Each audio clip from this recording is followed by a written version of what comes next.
nombre des enseignants. Dans le secteur, dans le secteur de l'éducation. Ceux qui bolobi bozana combien d'enseignants? Beaucoup les ceux qui bolobi bozana 100 000 enseignants. 5 jours après, bakoyeb sabino que bozana 150 000. Mais maintenant, quand tu vois au niveau du statistique, il y a Kinshasa et Ngomoko Ogoyogaga, baza 50 000 enseignants. Moi, je me pose la question, s'ils sont là, s'ils sont enregistrés enseignants, mais ils travaillent où? Et c'est facile à connaître. Bon, aujourd'hui, regarde encore un scandale. Je me demande vraiment, est-ce que l'autorité ou inabiso baza ko réfléchir vraiment? Vous cherchez à vous identifier, tous ceux qui travaillent à la présidence de la République, vous venez avec les équipements pour identifier, pour popper sa carte, il y a bateau basala à la présidence de la République. Mais vous ne devrez pas commencer par là, monsieur le directeur de cabinet. Moi, je pense qu'il fallait d'abord global. Il fallait que ça soit d'abord sur le tendu de la République. Qui sont les Congolais? Ne nous voilons pas la face. Il faut total anamiso. Ce n'est pas les tribus qui vont se battre ou quoi que ce soit. Nous devons connaître. Banande baza combien, Bashi baza combien. Sinon nous aurons des infiltrés. Lelo oyo bota la binota moko bos tozolo ba tolingana kate. Pourquoi? Parce que toyeba ni pété. Toyeba ni pété. Moi je sais que tant wakala herbiso tozokola tobande koyoka ba papa na biso bazolo ba ke barega baza bana kwa bayomba yetu. Asebale ni bayomba bakusu o bayomba yetu. Il y avait une certaine identification. On savait que non, celui-là, ce n'est pas un âne, mais c'est un oncle. C'est un oncle qui vient d'un autre côté de la République. Mais au Koyoka Lobi Aza Muyomba, Aza Muyomba. Muyomba, ça veut dire oncle. Donc, c'est un peu ça, quoi. Donc, il nous faut absolument à ce que tous s'identifier. Dans le cadre d'identification, on a ceux qui t'ont dit que Balouba. Baza autant et pas na bango baza na pouvoir ya mabele na bango bazo gérer pas na bango to koyeba ke baluba ne mtu ba kotsela kabiso mbongo ebele to ko respecter bango soki banande de ba commerçant bazala na mbongo ya ba commerçant les Congolais va se respecter en fonction de sa valeur intrinsèque. Mais les lo oyo mutuna mutu azokoma kaka riche ayiba ba minere wana ezouta katanga ba minere ba diamant ezouta ba coltan ezo servir na batu wana te akati. Donc l'identification na côté wana on a dit on a fait fi. Donc on a volé même l'identification en le bafouant, en nous mettant tous dans un même panier. Tandis que quand ndenge toza déjà na kati ya panier moko toza sous bon côté. Bon moko est comme difficile à s'intégrer ya kolingana biso na biso parce que on ne se connaît pas. Ata to balani ata ndenge nini lelo bazolo bakeno o ba makambo ba tribalisme makambo ba tribu e kozala kaka. Maintenant il faut tout simplement accoper sa tribu wana pouvoir et lorsque la tribu a un pouvoir sur bazana pouvoir moko sur la population, nous aurons à être redevables selon le pouvoir, donc selon la moralité. Tokozala redevable na tribu oyo tozo appartenir nango. Parce que c'est la tribu, l'appartenance à la tribu qui nous donne cette identité nationale. Selon notre constitution, c'est l'appartenance à une tribu qui nous donne cette identité de Congolais. Alors, pourquoi ne pas identifier ces tribus-là? Pourquoi ne pas les organiser? Les organiser, ça veut dire quoi? Ça veut dire que la tribu, tu peux aller chez le chef de tribu, que non, nous sommes autant. Nous sommes autant. Toza à peu près combien? Exilé, baza combien? Bato, kenda, musika, nanani, baza autant. bato baza na terre awa baza autant toza na bana génération. Il faut que nous soyons à mesure ya ko comptabiliser population na biso baza wapi pour les répertorier. Nous saurons par exemple que non na année oyo soki tozo compter ndengwana, mais la Bible aussi le dit. La Bible le dit. Pourquoi nous pouvons tozo kende musika?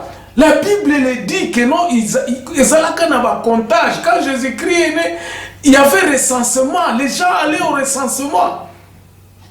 Dis-moi, ça fait combien de temps qu'on a été recensé au Congo? Ça fait combien de temps? Et que tu yebi que non recensement zalaka. Dans notre il y a beaucoup, par exemple, où il y a des commerçants. Vous pouvez me dire combien il y a de commerçants importateurs? Les gouverneurs ne savent pas qui est agriculteur, qui ne l'est pas. On n'a pas d'autorisation à Kolobakeno Mamutoyo à sa certificat. Donc notre pays est vraiment dans le sous-développement très total. Et c'est ainsi. Ba conséquence yango tozo linganate. Ba conséquence yango tozo linganate. Moi je crois que il a fallu que to bandelana wana. Poto bongisa Congo, ce n'est pas que to banda koya. Congo kokoma jamais riche avec les gens qui ne se connaissent pas, qui se haïssent. Jamais Congo kokoma riche. Jamais. J'ai même ma main à couper. Le Congo ne se développera jamais avec les gens qui ne s'aiment pas. Tous ceux qui tozo lingana te na Congo, toko développa kapete. On ne se développera pas. Quelqu'un peut me poser la question, qu'est-ce que... Et l'on connaît les oloba, et ils que non, Congolais balingana kate. Regardez ce qui s'est passé en France. Regardez tout simplement, détournement, sur place au Congo. Et l'on connaît nango tozo sala. Et l'on connaît nango tozo sala pour que batuba lingana. Je crois que quand nous disons que le président doit faire un effort pour être un rassembleur ou quelqu'un qui veut réussir son mandat, définir dans le mandat, il y a coupé sa identité na Congolais. Parce que justement, vision na yo ezate, vision na yo ezanini. Les gens ne te comprennent pas. Il y a un homme qui moïbe ezali, ce que l'obi que okozong sa justice. Okozong sa justice wapi, place nini bato balingana kate. Tu n'imposeras jamais la constitution au-dessus des gens qui ne s'aiment pas. Constitution, nous devons respecter la constitution parce que ton dignité. On n'aime pas le Congo. C'est que, bon, vous-même vous le dites. Bon, le Bakabino Moko Keno, les Congolais basent en bon côté parce qu'ils ne veulent pas investir chez eux. Ah, Nzambé, ça fait très mal. Ça fait très très mal quand j'attends un ministre, les gens qui devraient vraiment faire la fierté du Congo, en train de déclarer comme ça. Quelqu'un, un ministre, il va passer et dire, nous allons ouvrir nos frontières afin que les gens puissent venir investir chez nous.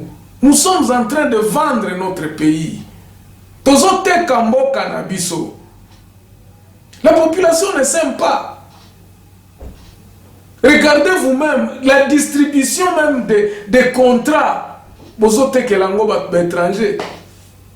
Vous pensez vraiment que les Congolais bazan en bongo bazate? Les Congolais bazan en bongo. Est-ce qu'ils ne sont pas là vraiment bateau? Si tu dis vraiment pour rétablir la loi nyoso, le climat économique est très bien que Moutounyoso toi ko investir et que les Congolais peuvent se retrouver s'il investit chez lui. Vous pensez que beaucoup les Congolais ne rentreront pas? Ce n'est pas un privilège. Biso bato tozo vivre en étranger awa. Et ça privilège te cause à l'étranger. Non.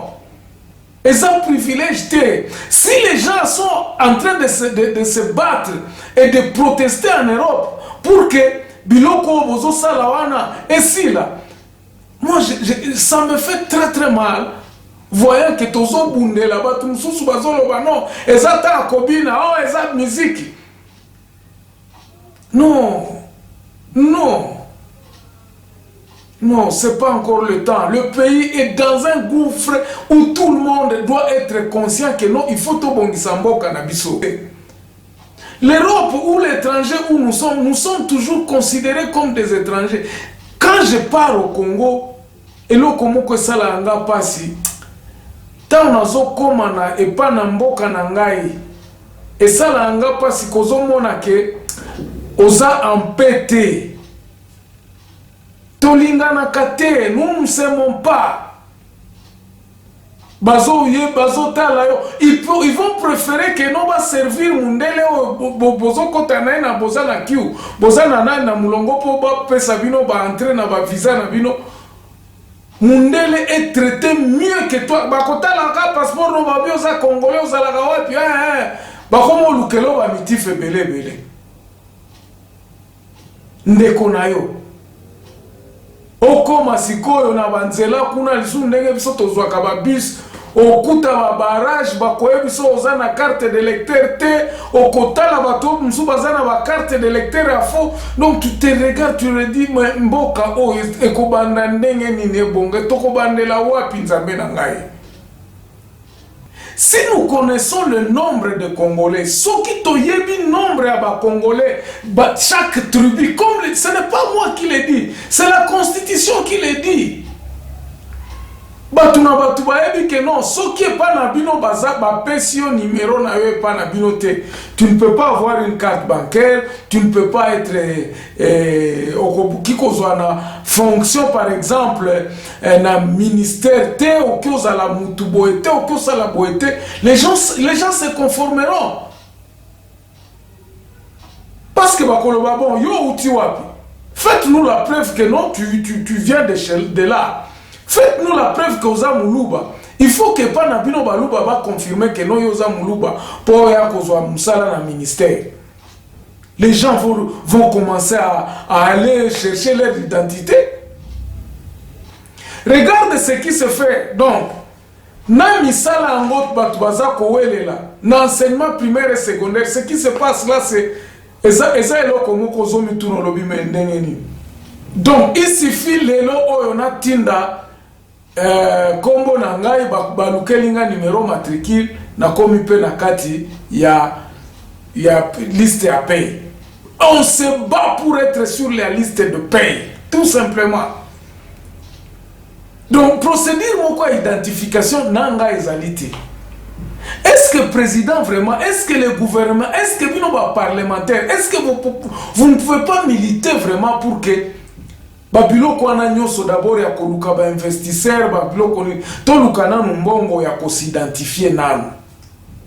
Si nous pouvons avoir l'argent pour l'identification et tout la base solide d'identité congolaise. Et là, écoutez un message mounene la communauté internationale que non, le Congo commence à s'organiser. Il n'est pas encore trop tard. Ça peut nous prendre même une année. Et que senga bisota année moko kaka. Comme on avait fait na ndenge anani ya banani ya seni, mais il faudrait que ezala sikoyo na ndenge ya naturel ce que demande la constitution.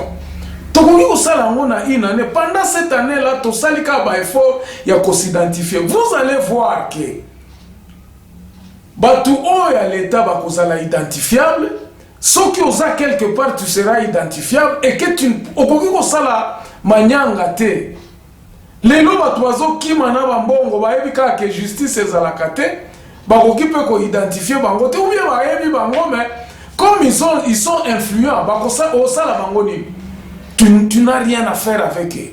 Osana eloko kosala bango te. Donc important c'est à identifier chaque Congolais et ça vraiment c'est la base même de notre développement. Wana ko set eko tia biso eko indiquer biso eko pesa biso indicateur que non to na volonté à développer mboka na biso. Mais si nous n'arrivons pas à nous identifier, tozala kaka ndengwana gouverneur oya ko zala nommer ko loba ke ya za muluba mais baluba msusu bako